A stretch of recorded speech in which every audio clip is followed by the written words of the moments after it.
Hello and welcome to Frost Over the World. Today we'll be speaking to the President of Pakistan at the end of his crucial visit to the United States. I'll also be joined by the former President of South Africa, who made such a vital role together with Nelson Mandela in bringing the end to apartheid, F.W. de Klerk, and we'll be asking for his reflection on South Africa today, the outcome of the presidential election and so on. An update on the turmoil in Georgia is in store from none other than the country's Prime Minister. And we'll discuss conspiracy theories. Why are they so alluring? But first, Pakistan, where the fighting continues in the Swat Valley between the Taliban and the Pakistan Army. Close to 1 million people, they say now, have been displaced by the fighting in what is proving to be one of President Zardari's toughest challenges in the first year of his presidency. But he received support in the United States from President Obama and in the UK from Prime Minister Gordon Brown, and promises of extra help as well.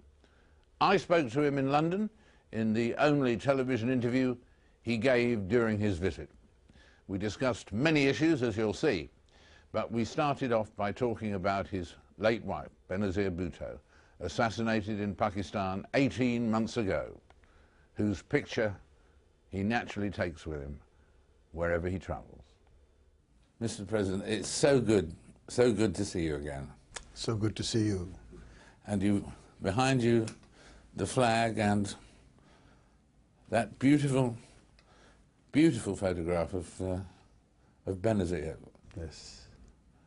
Is that one of your favourites? It is one of my favorites. Somebody you always supported, and thank you for your support all these years. Well, not at all. I admired her, and she made the supreme sacrifice, didn't she? Yes, she did. She knew that, though. She knew that, and she spoke about it all the time. You know that, and I know that she had this thought in the back of her mind that they will assassinate me.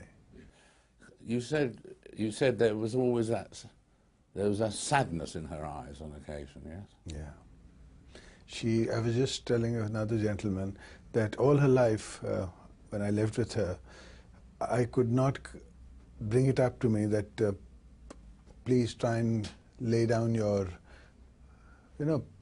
you're supposed to bury your dead and forget about it.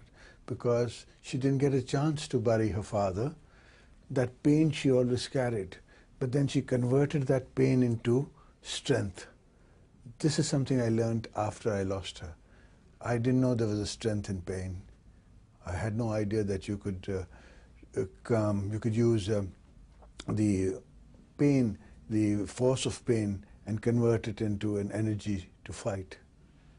And you must miss her every day. Every moment, every second.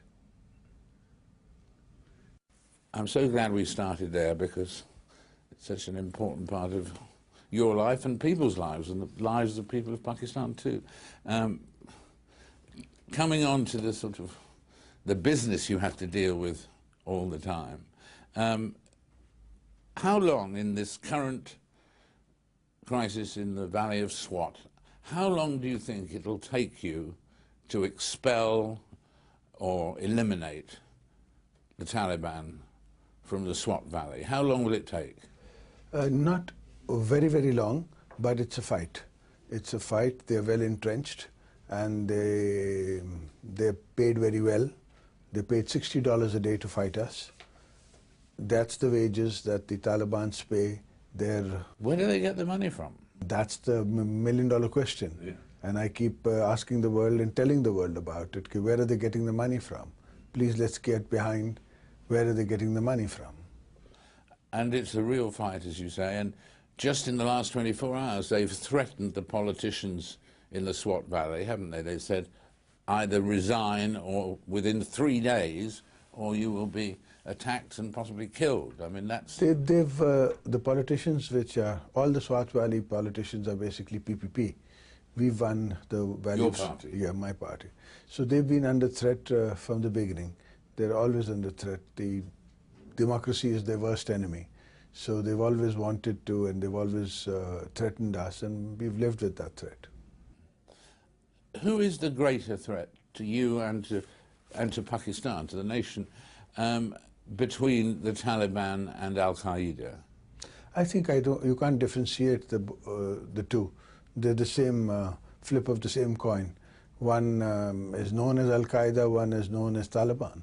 But their motivation is the same, the goal is the same, the end result is the same, and the methodology is the same. And I mean, the Taliban and the Al-Qaeda, the Taliban, is their dream, you talked about the fact of them having world plans, but is their aim, in fact, to go on, not that you'll let them, but I mean, to go on to Sindh and Punjab, to try and take the whole of Pakistan within their orbit? David, they've got 18 to 20,000 madrasas in all of Pakistan. And we've arrested and the army has killed people who are not from that valley, who are not Pashtuns, who are fighting there. And it's always happened. Even when the British were there were these Indian fanatics who would come and fight the British there. So it's an age-old history that there's a threat in Karachi, there's a threat in Quetta, there's a threat in Peshawar, there's a threat in Lahore, there's a threat everywhere.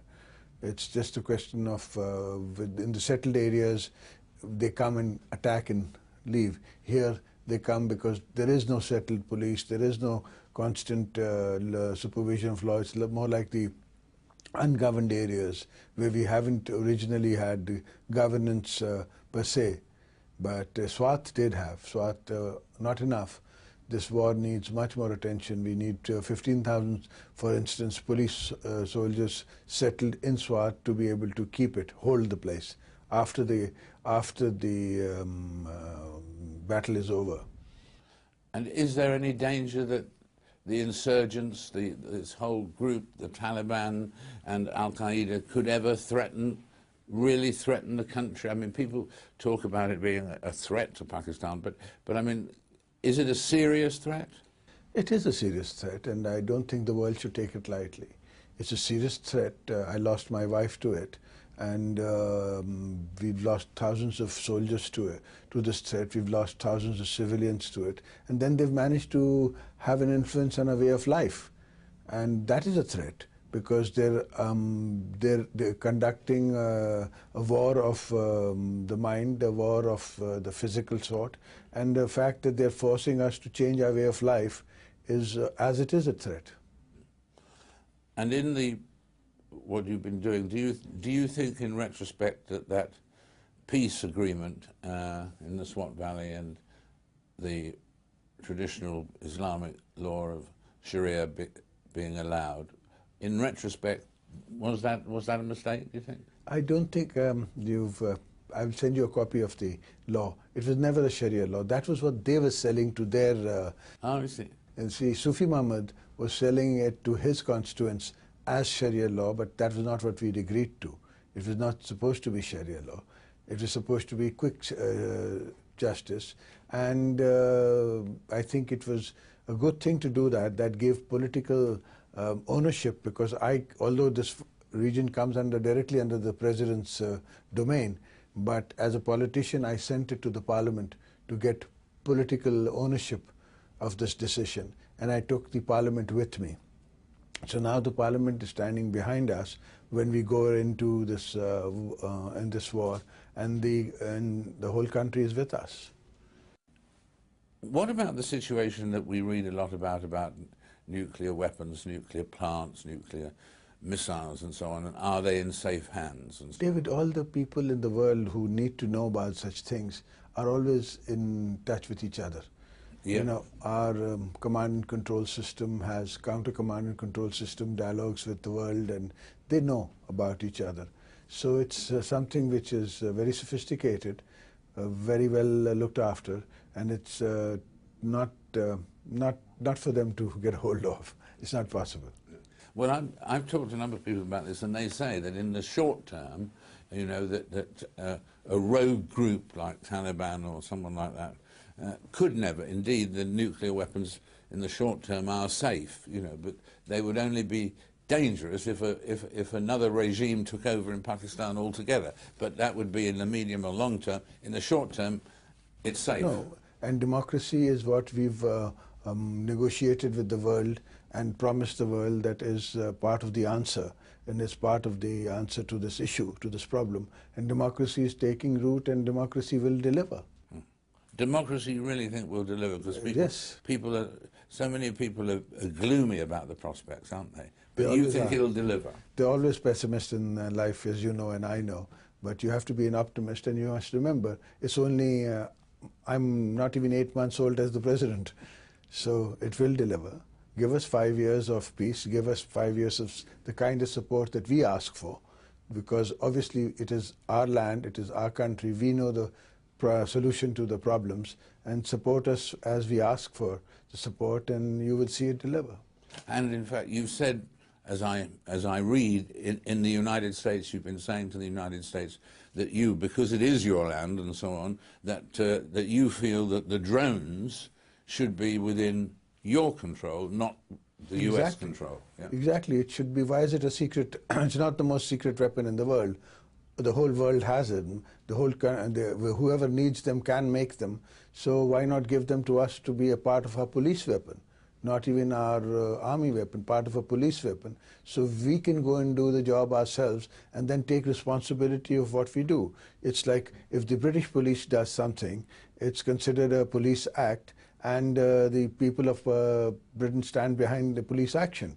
Instead of if you had, some other state come down to Britain and do police work for you, then the people of Britain may not stand behind that action. So that is the political position, that if it is our weapon, we will use it, and we will take responsibility for it. Take responsibility for it in terms of what the next move is. Another quote this week you said is you think that Osama bin Laden may be dead. Yeah, well, for 7 years they say they haven't heard of it, or of him, or from him. And we all know that he is a sick man. But the most important part is that... He's a sick man, is he? Yes. What's he sick with? They say liver. So they've been there for 10 years now.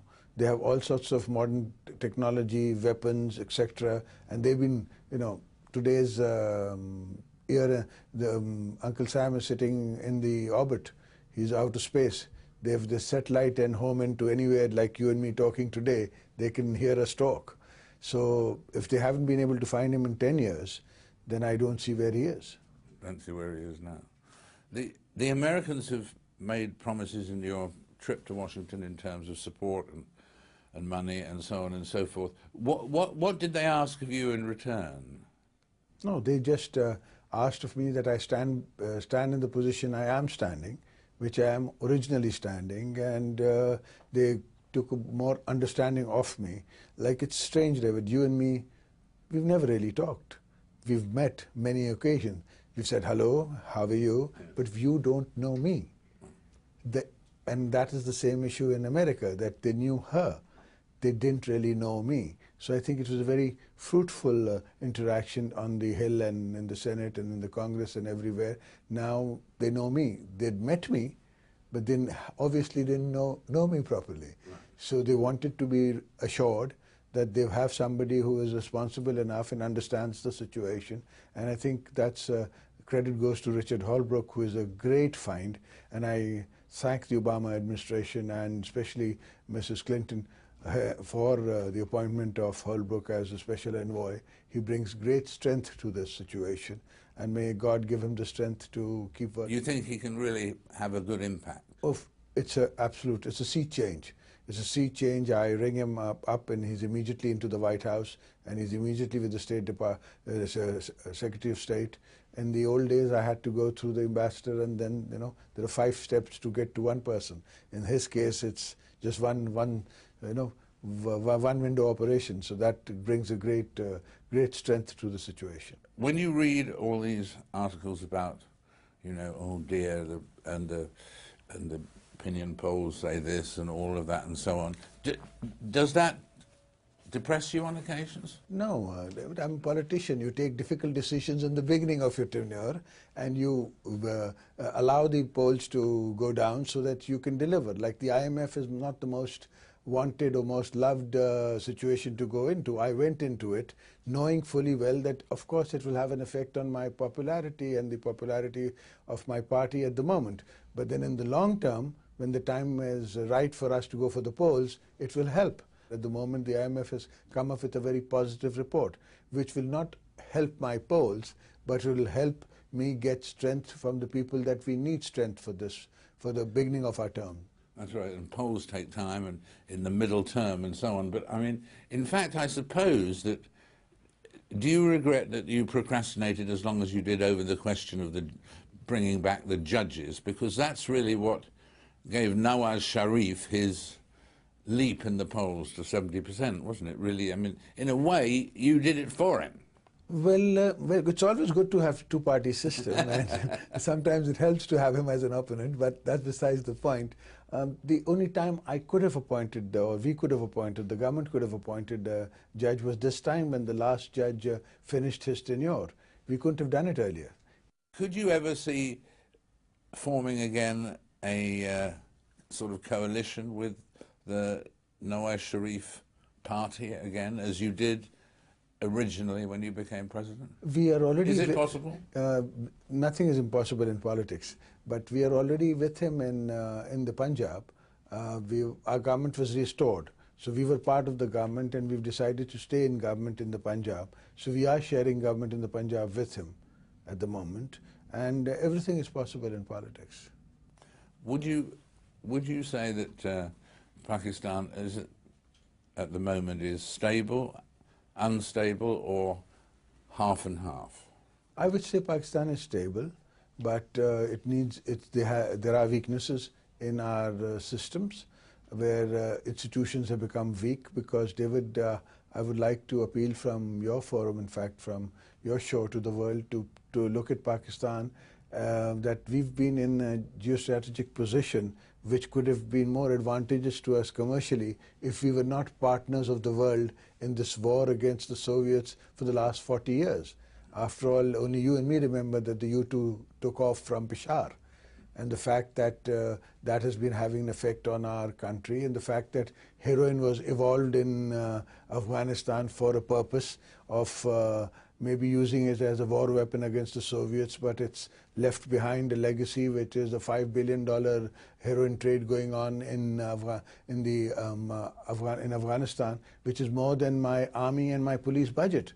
So you have to look at it in totality and understand that the weaknesses which I have today are because we've been partners in this war, and nobody's been able to make the world understand the effect it's had on my country. A few weeks ago I spoke to former President Musharraf, and he said at one point, as you may have read in the interview, he said that if there was anything that he could do in the future to help, he would be willing to contribute in some way to the future of Pakistan. Could you ever conceive of there being such a situation? I think the people of Pakistan are the best judge of that, and if you think so, you should join and make a political party and come in the arena and see, because it's not the question of to be called upon to help because you're a technocrat or you're a bureaucrat or you're an intellect. All three he's obviously not. If he wants to, then he has to come in the political field and be elected, because it's the people's choice that makes you the representative and then gives you the right to serve. Yeah. I guess he thought of being a consultant or something. I'm not sure. Tell me about something else that must give you cause and concern, obviously, in terms of the relationship with India. Do you think that there is a possibility that one day Pakistan and India could really be friends? We've been. She was the first advocate of this. Her father was an advocate of this, and you know, she and Rajiv both signed a treaty together. For the first, yes, my Shahid Mahatma Benazir Bhutto signed an agreement of no first use on the nuclear sites. That was the first agreement signed after many years. When she was Prime Minister, Rajiv was kind enough to travel to Islamabad to meet us, and we were, the Gandhis and the Bhuttos and the People's Party and Congress have had a long history of friendship. And I've been trying to emulate the same for India. I look upon India as a commercial market of the future of Pakistan, and I look upon Pakistan as the catalyst which can be the force multiplier for the Indian economy. But it's a question of educating both our sides to get there. You both have nuclear weapons. Is there ever a danger that India and Pakistan would use nuclear weapons on each other? I don't think a nuclear weapon per se is an offensive weapon. It's an offensive weapon. It's not an offensive weapon. It's a defensive weapon. It's more a deterrent than a weapon. It's more of a deterrent. That's right. That's more of a deterrent, and therefore it is inconceivable, really, that India and Pakistan would destroy each other. Exactly. It wouldn't happen, would it? As a crow flies, we are 40 miles from each other. We mentioned Nawaz Sharif earlier on. Do you think, would you like to see him released from the restrictions that stop him entering Parliament and entering politics again? Do you think that would be a good thing for Pakistan? I think it's part of our program. It's part of the Charter of Democracy that he and my late wife signed. And we wouldn't want any politician to be disqualified unnecessarily. But having said that, it's an agreement he made voluntarily. But it's a part of the courts today. It's in the court, and it's it's for the courts to decide, or if he brings it to the parliament to decide. But you wouldn't be disappointed if he was not at liberated? All. If I was you, wouldn't I want him as my opponent? Very well put. Very well put. You're under all sorts of pressure at the moment, but do you think you can serve your full term? I think that the world today doesn't have an appetite for another dictator. So therefore, this democracy will flourish and go on and complete its term, and hopefully democracy is what has delivered in the world everywhere else, and it just needs the strength to be able to deliver. Another quote, somebody said, most countries have an army. In Pakistan, the army has a country.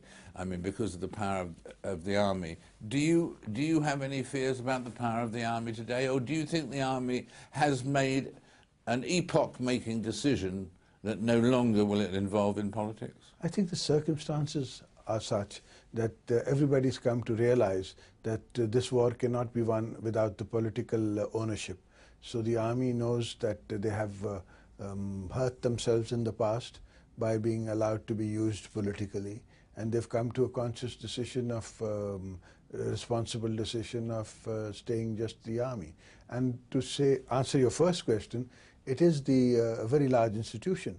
To say that it will not have a bearing on the thinking of Pakistan politics would be a wrong statement, because it is the fourth largest army and it is the regional, very large force, and one has to take its position and take it along to most decisions which concern them.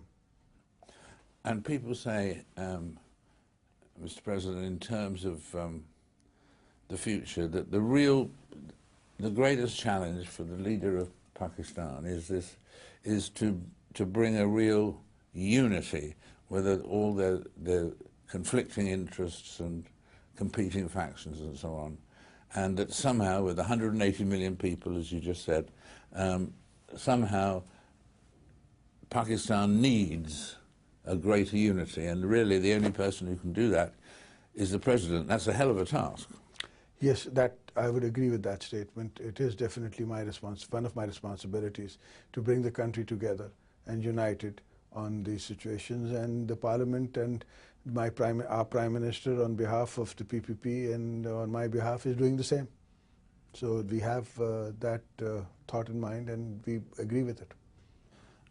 And one human thing that is just fascinating to me, that you were not in politics actively, and then you were the president and so on.